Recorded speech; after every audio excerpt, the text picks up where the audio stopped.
just click on your initials icon top right, select Settings, and then enable Gantt in this project. That would be the current project, or enable Gantt in all projects. Select Save. To show the Gantt chart, just click on the Gantt label in the bottom left. You can adjust the number of levels displayed through the Goalscape level collapser on top, or per goal inside the Gantt tree. To zoom to the desired level of detail of the timeline, use the magnifying icons on the right. You can create new time bars simply by left-clicking inside the timeline, holding down the mouse key and dragging the time bar to the desired end date.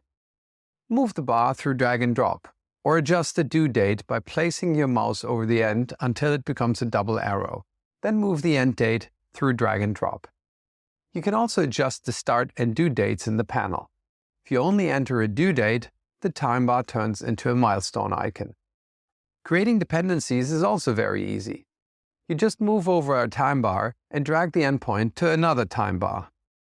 To delete a dependency, click on the dependency arrow and select Delete. If you want to move a goal and all its sub-goals on the timeline, hold down the Alt key whilst moving the parent goal.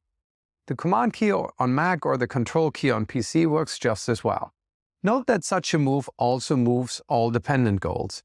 In the three-dot menu, you also find a zoom slider, the option to enable or disable the Now line, as well as a Zoom to Fit and Scroll to Now button.